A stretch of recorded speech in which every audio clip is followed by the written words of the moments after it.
Bonjour à tous. Aujourd'hui, nous vous proposons de réaliser une trousse en patchwork. Nous allons utiliser des carrés pour réaliser cette trousse avec fermeture à glissière.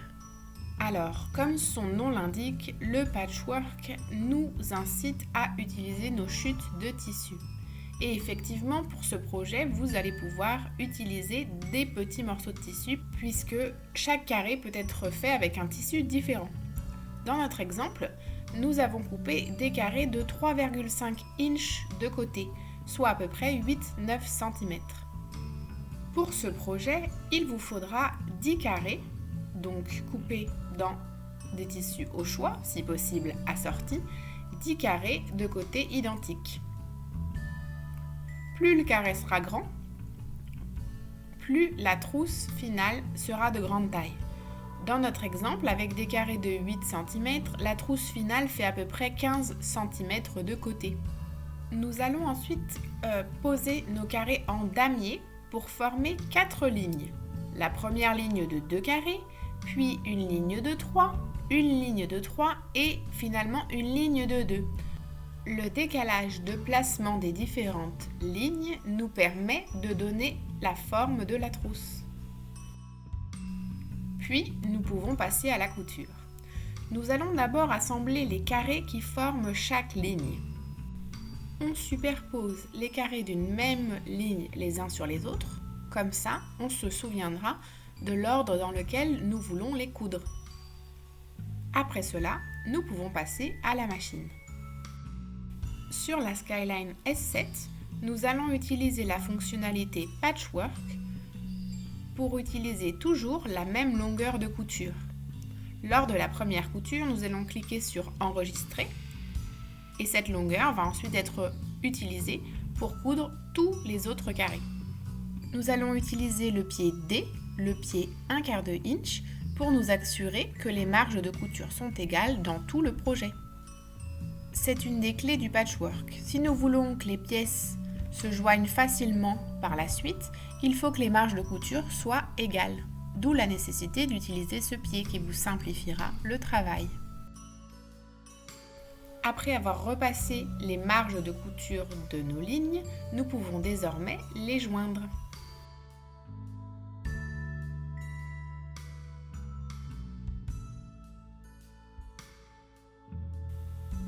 Avant de passer au matelassage, nous allons couper les pointes des triangles en haut et en bas de notre trousse.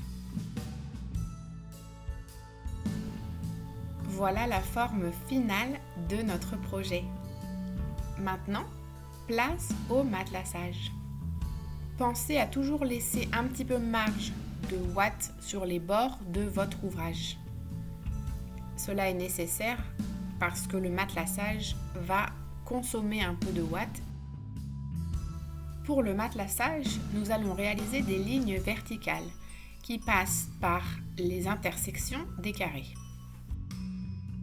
Nous faisons aussi des lignes intermédiaires entre chaque ligne d'intersection.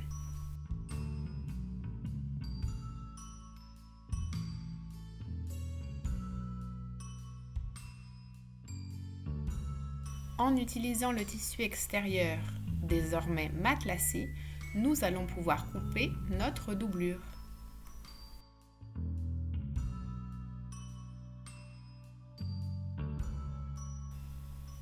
Alors, nous passons désormais à l'étape suivante qui est la pose de la fermeture à glissière.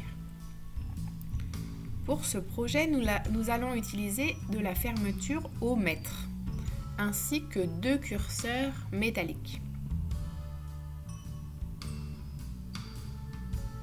Nous coupons la longueur souhaitée en rajoutant quelques centimètres supplémentaires. Puis nous pouvons séparer les deux côtés de la fermeture. Nous allons placer une partie de la fermeture sur un côté et l'autre partie de l'autre côté.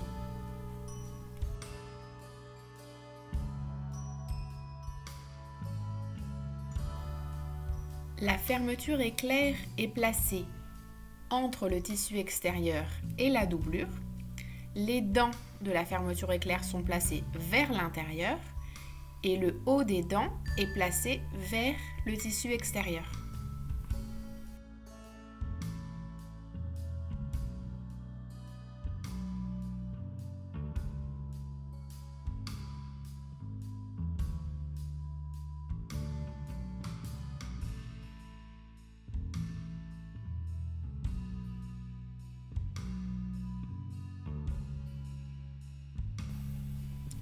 Avec le pied spécial pose de fermeture à glissière, nous pouvons désormais coudre la fermeture de chaque côté.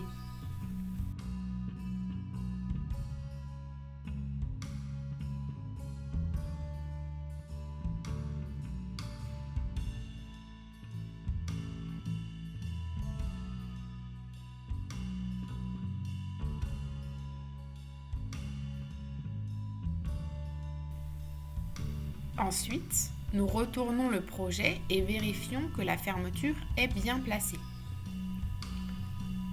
Il faudra alors faire une couture de surpiqûre pour maintenir bien les épaisseurs.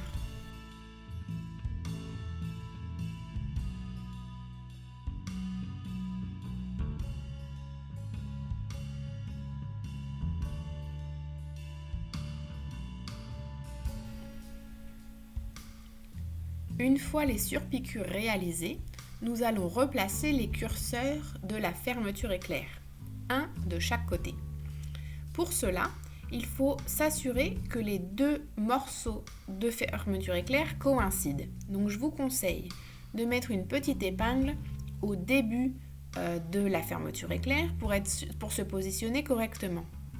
Ensuite, on va rentrer le curseur d'un côté de la fermeture éclair. Jusque-là, pas de problème.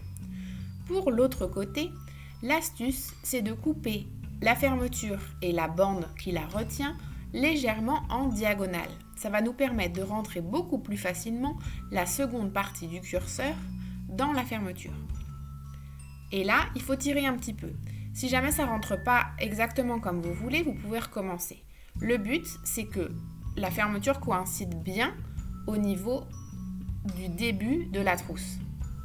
C'est pour cela aussi qu'on a laissé de la marge, qu'on a laissé un petit peu de marge de part et d'autre de la couture de la trousse, afin d'avoir cet espace pour pouvoir positionner le curseur plus facilement.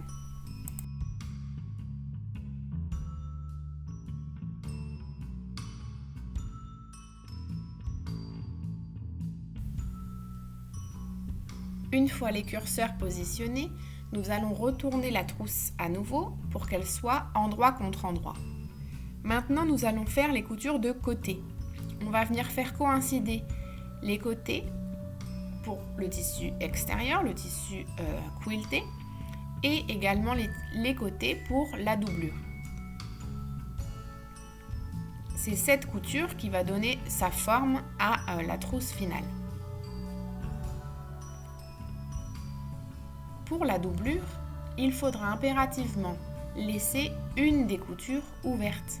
C'est grâce à celle-ci que nous pourrons retourner l'ouvrage à la fin. Et bien sûr, n'oublions pas de laisser la fermeture ouverte à ce moment-là.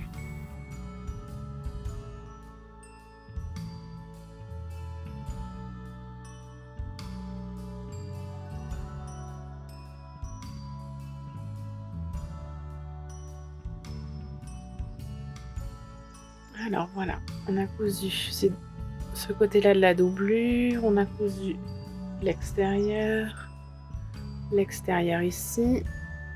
Ici la doublure est complètement cousue et ici on a laissé une petite ouverture qui nous permettra de retourner la trousse. La dernière chose qu'on va faire avant de retourner, c'est placer bien, alors je vais vous montrer plutôt ici, bien superposer la doublure et l'extérieur et passer un petit coup ici pour renforcer au niveau du zip. Et pareil ici, alors ici on n'est pas complètement cousu, on le sait, hein, mais au moins on va renforcer là et on va renforcer ici, une petite couture ici, et on gardera cet espace là pour retourner. Ça va être petit mais ce sera suffisant, d'accord, pour être sûr que on n'ait pas d'ouverture. Voilà, là on a cousu la pointe et la pointe, mais une petite couture ici nous permettra de finir le côté. Pareil là.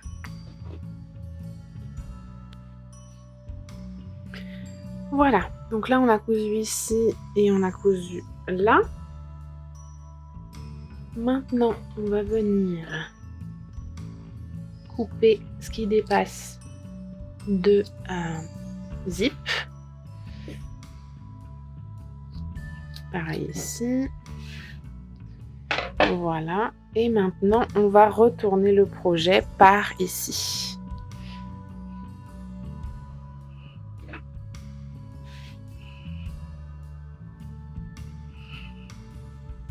Petit à petit. Voilà. Donc, il nous restera cette ouverture-là à fermer. Mais en attendant, voilà, c'est super joli. Donc, comme on a une ouverture là, au fond, on utilise nos doigts pour bien pousser les angles et bien mettre en place les tissus. Voilà. Là, c'est super. Pareil à l'intérieur. J'ai perdu l'ouverture ici. Hop, on va venir ouvrir ici. Et ici. Et voilà. Voilà, nos tissus sont bien placés.